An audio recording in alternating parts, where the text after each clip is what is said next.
The film begins in the late 1950s. A young man, Tom Ripley, becomes acquainted with the wealthy Greenleaf couple. He rented a Princeton University student jacket, and they assumed he had studied with their son, Dickie. Princeton. Most likely you'll know our son, Dickie Greenleaf. I couldn't help noticing your jacket. Yes. In reality, Ripley is poor and works various odd jobs. The next day, Mr. Greenleaf meets Ripley and offers the new acquaintance $1,000 if he can persuade his spoiled son, Dickie, to return home. His son, a rich playboy, is currently squandering his fortune in Italy. That's where Ripley must go. He learns that Dickie loves jazz music, and Tom memorizes popular hits to make it easier to gain the wealthy man's trust. A luxurious car with a driver picks up Ripley and takes him to the port. At the Italian terminal, Tom meets socialite Meredith and, for some reason, introduces himself as Dickie Greenleaf. Meredith Randall. Dickie Greenleaf. Hello. The young woman recognizes the name of the wealthy heir and becomes interested in him. He immediately improvises stories about his life. Tom arrives in the charming seaside village of Montebello. He studies Italian and watches Dickie and his girlfriend Marge through binoculars. Wearing light green swim trunks, he goes to the beach and pretends to have recognized Dickie Greenleaf. They supposedly studied together at Princeton. The couple finds the pale young man amusing and invites him to dinner sometime. Later, Tom accidentally discovers that Dickie has an Italian mistress, Silvana. Because of this, Dickie is late for breakfast with Marge, but Tom Ripley already keeps her company. Dickie is curious about the talents of the bespectacled young man. Everybody should have one talent. What's yours? Forging signatures, telling lies, impersonating practically anybody. Tom immediately demonstrates this by perfectly mimicking Dickie's father's voice. This both amuses and unsettles the wealthy man. Marge is also impressed. Ripley then reveals Mr. Greenleaf and explains that he was hired to bring the son home. Did you ever conceive of going to Italy, Tom, and bringing him back? What? Dickie becomes angry. He has no intention of leaving. Tom goes to say goodbye to the couple and accidentally drops some records from his bag. It turns out both young men like jazz and even the same performers. This gives them an excuse to go to Naples together, to Dickie's favorite jazz club. There, the playboy kisses another woman and sings on stage. Tom increasingly enjoys the wealthy lifestyle here, much more than in New York. He is even invited on stage to join the fun. Dickie kisses him on the cheek.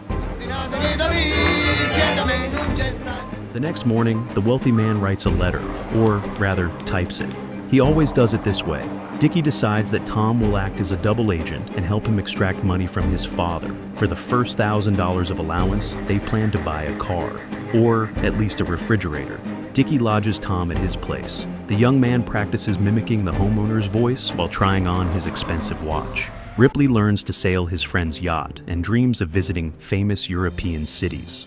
Tom also grows closer to Marge. While walking, they buy fruit from Silvana. Ripley spends virtually every minute of his life with Dickie. Between choosing a car and a refrigerator, they opt for the latter. Tom doesn't want to reveal his poor New York life and doesn't admit he has only one shirt. He notices that Dickie makes spelling mistakes and his handwriting is childish. But most importantly, Tom sees his signature. In the evening, the men drink beer while Tom teaches Dickie to write correctly as Dickie takes a bath. Ripley asks to join him. The playboy refuses, but then stands and shakes his manhood in front of him. Mr. Greenleaf loses patience and demands that his son return by Thanksgiving. But the friends are not concerned with that. They have arrived in Rome. They are joined by a third friend of Dickie's, Freddie Miles. The bright and loud man immediately overshadows Tom and grabs all the playboy's attention.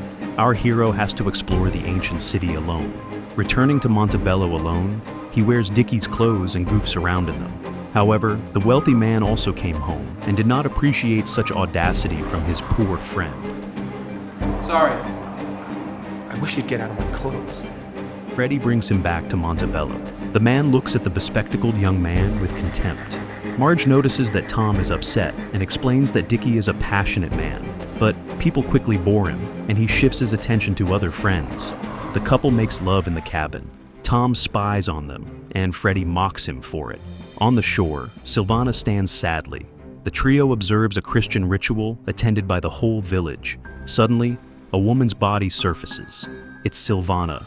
She has committed suicide. I'll go see what's the matter. I'll go. Later, he admits to Tom that the woman was pregnant with his child, which is why she acted this way. He had refused to give her money for an abortion. Ripley says this is now their secret, and he will keep it. In another letter, Mr. Greenleaf notifies Tom that he will stop funding him, as he was unable to influence his son. Dickie is also ready to say goodbye to him. The bespectacled young man must return to his worthless life. But before that, they visit a jazz festival in San Remo together. Tom feels more than just friendship for his companion, and Dickie finds him creepy. At the festival, Dickie questions Tom about whether he really studied at Princeton and whether he really likes jazz. They even bet with Marge that it's not true, and Dickie wins. Tom had been pretending and lying all along. The next day, the Playboy rents a boat to explore the area, and, of course, takes Tom with him. Ripley shares his plans to move there, so they can rent a house together and continue spending time. But Dickie is going to marry Marge, and is even glad that Tom is leaving. I love Marge. You love me. You're not marrying me. Tom, I don't love you. No, I don't mean that as a threat. To be honest, I'm a little relieved you're going. The bespectacled young man clings to him like a leech and can be incredibly boring.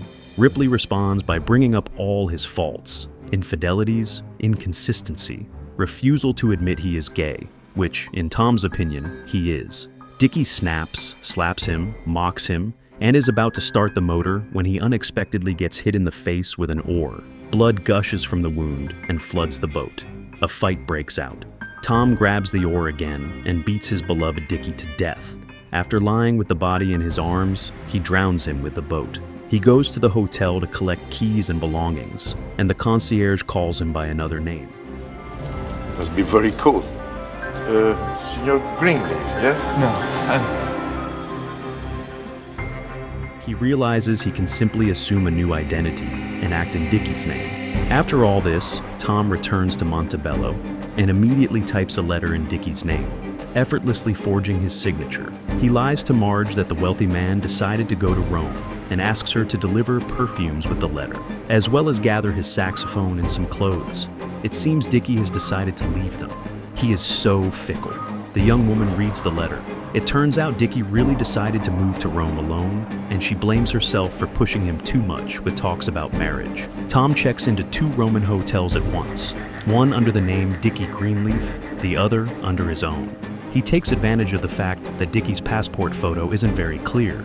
Calling both hotel rooms and leaving messages, he fakes conversations between himself and the supposedly dead Dickie. In a Gucci store, he runs into Meredith again. She knows Freddie Miles, who has told her about Marge and Dickie's relationship. Tom, however, assures her they have broken up.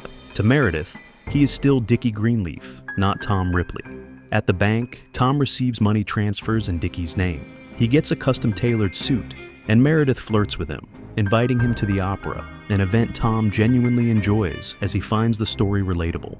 In the foyer, he encounters Marge and her companion. Quickly, he removes Dickie's rings and puts on glasses, keeping his disguise intact.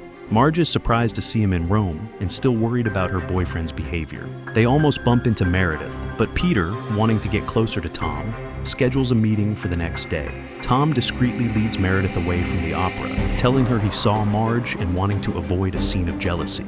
He walks her home and arranges a meeting at the same cafe where Peter and Marge plan to meet. By cleverly orchestrating their encounter, Tom learns that Meredith has romantic feelings for Dickie, resolving the situation with both women.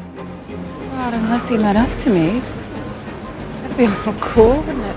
Embarrassed, Meredith leaves the cafe and Tom rushes off to meet his friends. Outraged at Dickie's shameless behavior, Marge decides to leave Rome. By Christmas, Tom has settled into a new, wealthy, and secluded life in a luxurious apartment.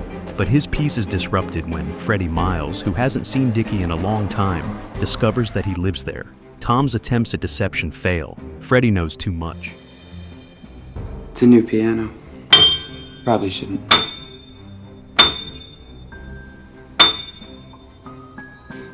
Probably shouldn't, He notices that Dickie would never live in such an apartment, and Freddie senses something suspicious. The landlady identifies Tom as Dickie. Surprised, Freddie returns and is struck on the head with a sculpture. Several blows later, he dies. Panting, Tom seats the body in a cabriolet and dumps it somewhere on the street. The next day, the police come for questioning about the previous night. Mr. Greenleaf is the last person who saw Freddy alive, and Tom is forbidden to leave Rome. Paranoia sets in. He thinks he sees Dickie and almost falls off his scooter. Marge arrives, convinced that her boyfriend killed Freddy. She notices that whenever she searches for Dickie, she finds Tom instead. Tom pretends to drive her to her fiancé, but leaves her nearby after spotting the police outside his home. He drives in circles until he returns home, now surrounded by reporters. The inspector questions him about Tom Ripley. A flooded boat stolen last November by 2 Americans was found in San Remo. The inspector asks if he has a photo of Mr. Ripley. No one has seen Ripley since San Remo, except Dickie. The inspector invites Tom for an identification session. A woman claims she saw 2 men enter Freddie Miles's car.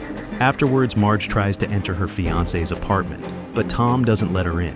He writes a letter to himself as Dickie, taking responsibility for Freddy's death and calling himself Dickie's spiritual brother, claiming he would have been a better son to Mr. Greenleaf. Tom resumes his identity as Tom Ripley, narrowly avoiding the police. He travels to Venice and meets Peter.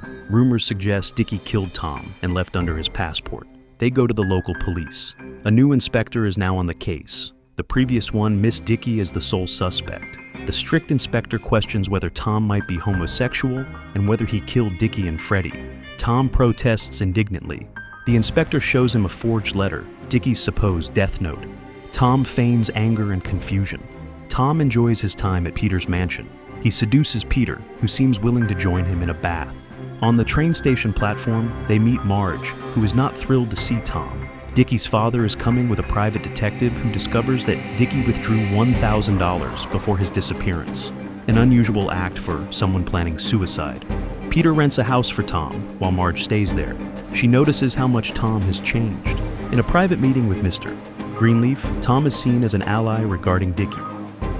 You know, people always say that you can't choose your parents.